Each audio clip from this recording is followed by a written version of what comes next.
of Mr. President and Commander-in-Chief for the removal of Mr. Babatunde Irukera as the Chief Executive and Vice Chairman of the Federal Competition and Consumer Protection Commission, having been moved and seconded, I now at this time, Mr. President and distinguished colleagues, wish to most respectfully call on our dear colleagues for the consideration and approval of the request of Mr. President and Commander-in-Chief. Our colleagues will recall that the executive communication from Mr. President had earlier been read by Mr. President on the floor of this hallowed chamber 3 weeks ago. And the essence of this motion today is to enable us consider this request. So, Mr. President and distinguished colleagues, what I have to say in this regard is just for me to emphasize that the decision and request by Mr. President for the removal of Mr. Babatunde Irukera was pursuant to his own desire to further strengthen his administration and ensure that personnel and public office holders are reshuffled from time to time as the case might become necessary in ensuring that round pegs are put in round holes.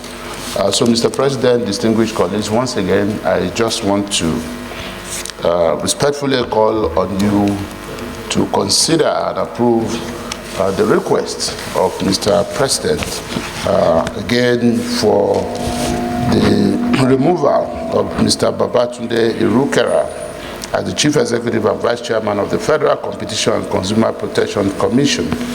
And this is in line with the clear provision of the law as contained in Section 8, subsections 1B and 2 of the Federal Competition and Consumer Protection Commission Act of 2018.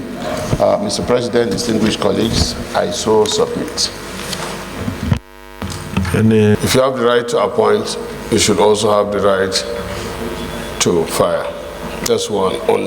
That is from a layman's point of view, even though I'm not a layman, because I'm a learned husband. But you are a lawyer, and the leader is also a lawyer. And you've quoted the section because that is like a statutory organization. My concern, or what I wanted to point out, is did you take a look at the law? But ordinarily, just like we screen the ministers here and then confirm, that is what same thing that we did to appoint, to confirm the appointment of such a statutory position. And also, when the president, for example, decides to fire any minister, he can do that before he even talks to us, because he did that, he brought the name of the nominee for confirmation. What I'm saying is, you need to advise us as the Senate, yourself and the leader, coincidentally lawyers, as to what is the position of the law and what is the interpretation of the section you are quoting. Being that is me, the president must have reason for taking such action, since he has the right to appoint and also to fire. I think we don't need to discuss this very long. As I said, the presiding officer as a lawyer and the leader as a lawyer will support. You asked him to do that and he told us to support. So I support. based on the fact that he's a lawyer. I supported him because he's a lawyer, and you guys call us laymen. So, if a learned person says so, then the learned man, the layman will say yes. Educated man. Educated man, okay. He's merely educated. We are all educated, but we are not learned, as you say.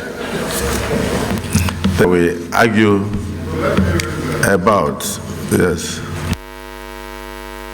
This is Irukere Dixon, Bayelsa West. Ordinarily, as the chief whip said a short while ago, Mr. President has the power to hire, and therefore it goes that he has the power to also fire at any time. But where by statute an approval of this Senate or the National Assembly is required before the President so fires, usually there is a proviso connoting misconduct. I just want clarification from the leader whether the law he's referring to that governs this appointment and the removal by the President, whether the removal is predicated as it is in some legislations on misconduct. Now, if that is so, because as you know, Mr. President and my dear colleagues, before you remove a justice of the Supreme Court, you remove INEC, you remove this, the law says yes, you can hire and therefore you can fire, yes, but on misconduct. The only caution and clarification I'm seeking from the leader is, if by this law that we are referred to here, there is an imputation on misconduct. Now, if that is so, then this Senate is entitled to know the grounds. This Senate is entitled to know the facts that has led Mr. President to arrive at that conclusion. Because if we don't know about all those overall factual developments, if the law says misconduct, if the law does not say so, Mr. President can hire, Mr. President can fire. So we give the approval to Mr. President to fire. But we didn't hire him for the President. But my concern is, Mr. President, if there is an allegation of misconduct, if the law says the President shall remove him on misconduct, and that before doing so, the approval of the Senate or the National Assembly shall be procured, then in that event, this Senate will be entitled to know the totality of facts alleging the misconduct, the proof thereof, and the need for us to accede or not to accede. So I just want the leader of ours to throw more light on the legal situation governing this bill. Thank you. This, he who hires can fire, and it's difficult to force a servant on an unwilling master as far as the law is concerned. But here, the provision is very clear. If the Senate's job is to approve the request of the President, not to investigate the request of the President.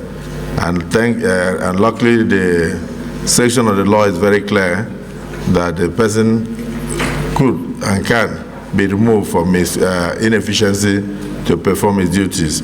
And who measures the efficiency? It is the principal, in this case, Mr. President. So I want to thank all for their contributions. Ours is to either approve the request of the President, or if we have any reason not to, then we can say we do not approve. Then in which case we have to communicate the reasons to the President. As far as all the arguments are concerned, there is no reason for us not to approve the request, because it is aimed at strengthening his government and ensuring more efficiency. So I'll put the question. Distinguished colleagues, will the Senate approve the request of Mr. President for the removal of Mr. Babatunde Irukera as the Chief Executive to Vice Chairman of the Federal Competition and Consumer Protection Commission. Those in favor of their removal say aye. Aye. Those against say nay. The ayes have it. Therefore, Mr. Babatunde Irukera Irukera's removal, as requested by Mr. President, is hereby approved. Senate Leader.